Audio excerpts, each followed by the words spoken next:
Course जो लोगों को डायबिटीज है और जो लोग दवाइयाँ ले रहे हैं वो लोग इस चीज़ के रिस्क उस पे है, रिस्क फैक्टर्स उसके लिए। So what are other risk factors for hypoglycemia? So 2 risk factor तो क्लियर हो गए कि डायबिटीज है और दवाई खा रहे हैं, मतलब वो तो प्री रिक्विजिट हो गए। कभी कभी बिना दवाई के भी हो सकता है अगर ये वाली सब चीज़ों में से कुछ हो। If he is not taking enough food intake, late और मिस्ड मील, ये मोस्ट कॉमन है।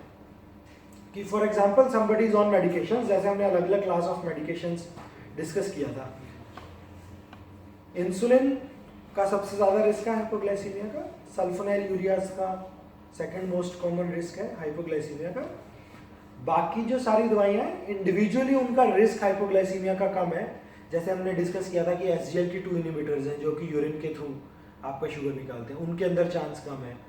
जो आपके ग्लिप्टिन्स हैं, है ना, हमने ग्लिप्टिन्स क्लास डिस्कस किया था, तो उनके अंदर भी हाइपोग्लाइसीमिया होने का रिस्क कम है।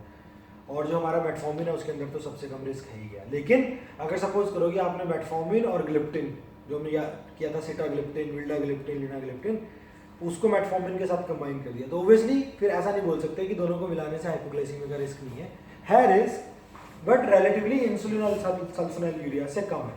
सो अब सपोज करो कि मैंने अपना इंसुलिन लगा लिया, मैं प्री मिक्स इंसुलिन लगाता हूँ सुबह और शाम को। सुबह का डोज मैंने ले लिया लेकिन मैंने लंच किया नहीं, या मैं लंच मीटिंग में फंस गया और 2 घंटे तक मैंने लंच किया। So like that's the most common scenario कि जो कि होता है। दूसरा मोस्ट कॉमन सिनेरियो क्या है कि लेडीज़ के साथ, फॉर इंडियन लेडीज़, कि दवाई तो खा लिया, इंसुलिन लगा दिया, लेकिन उस दिन व्रत था, फास्टिंग कर लिया कि नहीं किया, या सुबह सुबह अपना they kind of get involve in household chores and then they didn't find any time to do their breakfast, और दे थॉट कि मैं अभी करती हूँ and in the meanwhile they suffer from hypoglycemia. So these are like 2 most common males में और females में, जिसकी वजह से लोग आपके पास आएंगे। Apart from that thing is कि अगर मालनरिशमेंट है, मीन्स दैट अगर कोई जो आप खाना खा रहे हैं, अगर कोई GI डिस्टर्बेंस है, जैसे मैं बोला कि डायरिया हो गया या बहुत लंबे टाइम से कोई प्रॉब्लम चल रही है, आप खाना नहीं खा पा रहे हैं किसी भी कारण से, तो ओबियसली खाना नहीं खाएंगे, दवाई खा रहे हैं, सेम रीज़न हाइपोग्लाइसीमिया हो जाएगा। एक्सेस ले लिया डोज, कि हमने 12 यूनिट इंसुलिन लेना था और एक्सेस यूनिट ले लिया और उससे हो गया। ये मोस्ट कॉमन कब होता है इंसुलिन के साथ? कैसे होता है मोस्ट कॉमनली? दो कंडीशन है जिसमें मोस्ट कॉमनली होगा। सबसे मोस्ट कॉमन है वायल्स और सिरिंजेस।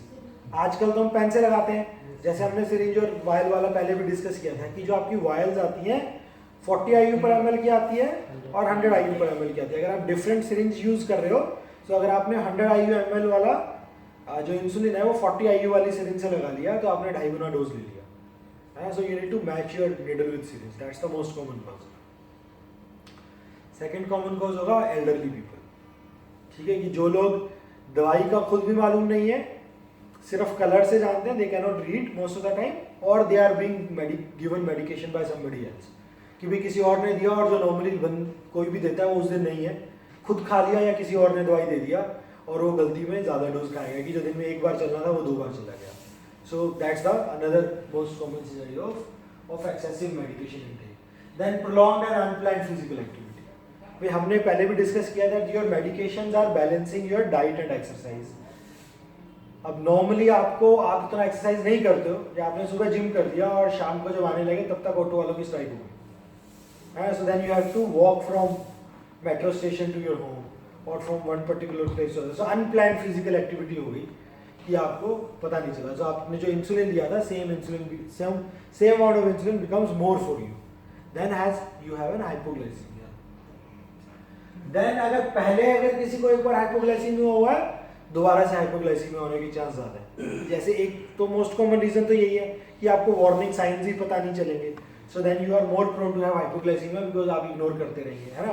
दूसरी चीज़ है कि अगर किसी के अंदर पहले से प्रीडिस्पोजिंग कंडीशंस हैं कि हाइपोग्लाइसीमिया हो रहा है, सो फिर वो हाइपोग्लाइसीमिया दोबारा से फिर से हो जाएगा।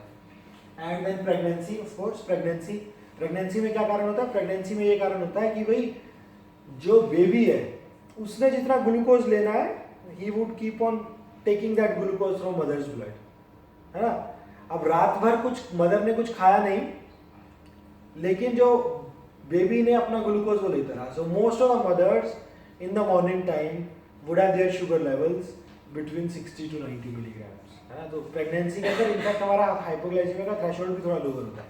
नॉर्मल रेंज फास्टिंग है 60 to 90, so that threshold of हाइपोग्लाइस जाता रहेगा प्लेसेंटा के अंदर, so those ladies are more prone to hypoglycaemia. So generally इसी चक्कर में जो रात वाला इंसुलिन होता है वो बहुत कम चाहिए होता है प्रेगनेंसी में, अगर हमने किसी को इंसुलिन लेना है तभी। देन अगर बाकी कंडीशन हो लीवर की, किडनी की, है ना, सो लीवर किडनी हमने ऑलरेडी डिस्कस किया था, if you remember with that chart that there is something called basal insulin. So there is a basal amount of glucose which is being produced by your liver and your kidneys. So अगर हमें liver और kidney की problem है तो वो जो glucose normally बन रहा है वो नहीं बन पाएगा. So then again you have a chance of hypoglycemia. Then inability to recognize symptoms which is called hypoglycemia unawareness, जो हमने अभी डिस्कस किया. एक बार हुआ, दो बार हुआ, तीन बार हुआ, चौथी बारी पता ही चलेगा नहीं कि कब हुआ. So that is called hypoglycemia unawareness. Then long standing diabetes. Again long standing diabetes में यही all these reasons are there. long standing diabetes में multiple चीज़ हो जाएंगी. एक तो person would be on multiple medications. Insulin भी चल रहा है, कोई और टैबलेट भी चल रही है, and all those things. So already जो दवाइयाँ चल रही हैं उन्होंने ज़्यादा predispose कर दिया. Then generally what is that the people also get overconfident कि इतने साल से कुछ नहीं हुआ अब हम ले रहे हैं. So then they do tend to mismanage their diet and exercise little bit more as their long standing diabetes is. फिर हाइपोग्लाइसीमिया भी हो सकता है उनको मल्टीपल बार हो, सो हाइपोग्लाइसीमिया में so multiple things come together and other medication that alcohol another is a thing कि भाई किसी सोशल ओकेजन में गए, अल्कोहल ले लिया लेकिन खाना नहीं खाया. सो अल्कोहल क्या होता है कि बहुत ज्यादा हाई वो ग्लाइसेमिक इंडेक्स है, एकदम से शुगर पीक करेगा but then it would come down, रात में कम हो जाएगा, तो रात में हाइपोग्लाइसीमिया हो जाएगा. ठीक है, जो लोग क्रॉनिक अल्कोहलिक होते हैं खाना ही खाते नहीं कि बेसिकली 3 दिन हो गए खाना ही खाया नहीं बट गोली खाए जा रहे हैं, है ना, इंसुलिन लगाए जा रहे हैं. So then those are all these are predisposing condition.